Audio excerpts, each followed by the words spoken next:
This is the Super Mario Bros. Movie, a massive blockbuster made by an established and well-known animation studio with a budget of $100 million. There once was a glending dynasty. The land was lush and we ruled the sea. We lived our lives so peacefully as a harmonious crew.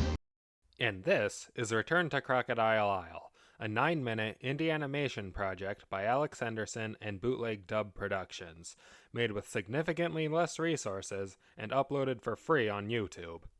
These two projects are the polar opposite of one another.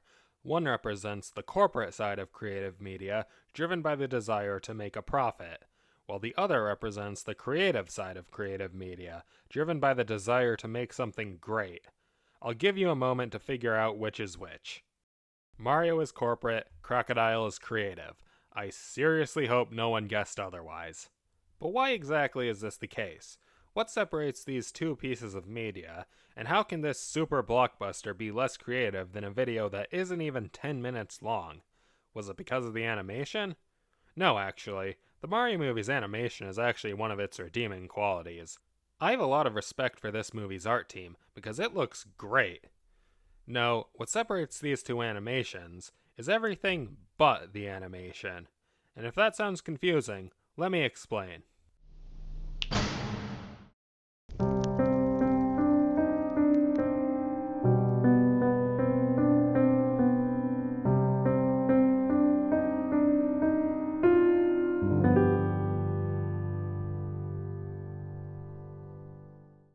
Typical corporate casting for an animated movie usually consists of studio executives getting a bunch of A-list celebrities rather than actual voice actors in order to increase name recognition, which in turn leads to more butts in seats. Now, this isn't always a bad thing. Steve Carell is iconic as Gru, Will Ferrell is amazing as Megamind, and Jack Black as Poe is genuinely one of the best casting choices ever made. However, the Mario movie is one of the most egregious examples of corporate casting I've ever seen, and this was obvious ever since they announced the cast. Chris Pratt as Mario, Charlie Day as Luigi, Anya Taylor-Joy as Peach, Jack Black as Bowser, etc. It was clear that Illumination didn't care about who fit the character, but rather which names could gather the most attention among general audiences. Though despite the tasteless casting methods, I was pleasantly surprised to hear that the whole cast was at least trying. They easily could have phoned it in and the movie still would have grossed just as much, but they did what they could with the material provided and turned in half-decent performances. Like, you couldn't pay me to say that Chris Pratt was the best choice for Mario, but overall, he was fine. It definitely could have been better, but it also could have been way worse. But as okay as it ended up, Illumination's casting still pales in comparison to its fan-made counterpart. Now, how did Bootleg Dub Productions go about casting Return to Crocodile Isle? Did they just get the biggest names they could find? Hell no. Did they cast themselves? Not in the main roles anyway. No. For this project, they got the original voice actors from the Donkey Kong Country cartoon. Benedict Campbell, Adrian Truss, Ron Rubin, and Richard Yearwood all reprised their roles after more than 20 years, and from their performances, none of them have even lost a beat. Unlike Illumination, this casting method shows just how much the creators of this short cared for the source material. They easily could have just rounded up a few of their friends to do decent impressions of the characters, but no, they went through the effort of tracking down 4 specific voice actors from a show that ended before I was even born, just in the off chance that they'd be willing to reprise their roles. It gives the impression that the actors care just as much as the creators. After all this time, they were willing to come back and voice these characters again for a single animated short, as well as a paycheck that likely wasn't huge. And unlike the Mario movie cast, they didn't just try, they knocked it out of the park! Am I enough for you now? Am I? Woof! I get chills every time I hear that. But what is an actor without a story to act out? It's time to talk about...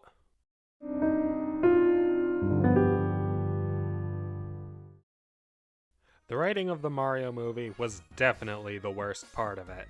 From the breakneck pace to the incredibly shallow and generic character interactions, as well as the excessive use of licensed music that didn't fit at all, I hate Take On Me. This movie's script seems more like an outline than an actual script. Now, I've never written a full movie before, but apparently it's normal for the scripting process to take multiple months. I refuse to believe it took multiple months to write this movie, because it genuinely seems like something me and my friends could write in a day. It's a typical good guy fights bad guy narrative. If you've seen any movie with that formula, you've seen this movie. Not much else to say. But on the other side of things, Return to Crocodile Isle gives us a script that's clearly made by people who know the Donkey Kong franchise, and it even gets a little meta with the current state of everything. Even as Donkey Kong Country returned in the 2010s, the Kremlings were nowhere to be seen, seeming to have been forgotten. And we find them here, reflecting on the good old days when they were in charge. It's already such a fun bit of meta commentary, and the video hasn't even started yet. Once K. Rool makes himself known, he launches into one of the ultimate villain songs, Tip the Scale. This song is just amazing in every way. It continues with the commentary of the Donkey Kong franchise, with K. Rool mulling over his past defeats, but promising to bring the Kremlings back with a bang. You can feel all of the different inspirations, from classic Disney villain songs, to sea shanties, to the songs from the original cartoon, and K. Rool's own quirky personality throughout the games. This combined with several visual Easter eggs, Return to Crocodile Isle becomes one of those things that you can watch over and over and discover something new each time. Which is nuts because the video is only 9 minutes long, with a good amount of that being credits. The cast and crew went so many extra miles to ensure this video was the best it could possibly be. But why? Well, that brings us to our final talking point.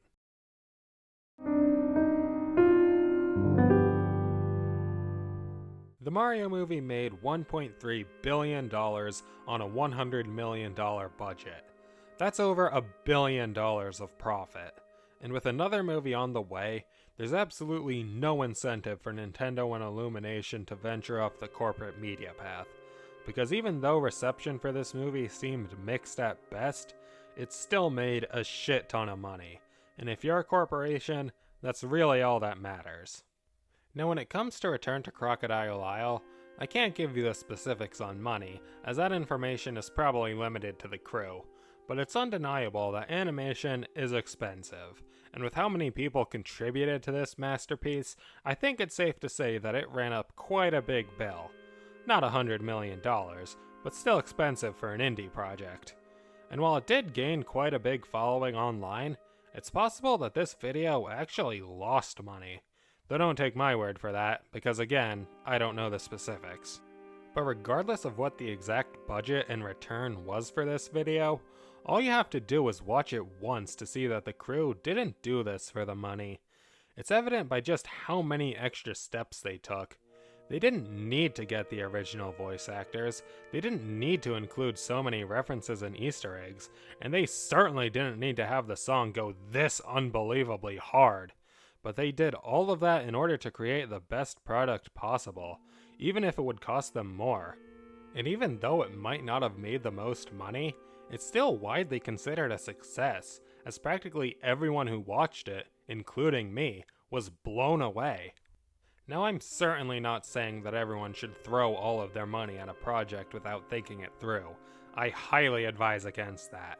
But if this video proved anything, it's that the best pieces of media are made by those who don't put profits first and prioritize simply making their project the best it can possibly be. Even after 2 years, I still find myself returning to Crocodile Isle because it's just that good. This video is a message to any aspiring creators who watch it. If you have something you want to make, prioritize quality. While that philosophy may be difficult at times, it made a 9-minute short outclass a $100 million movie. Definitely check out Return to Crocodile Isle if you haven't already. But for now, that's all I have to say. If you want to see more stuff like this, please subscribe. It helps a ton and gives me the motivation I need to keep doing this. But that wraps everything up, so see you later.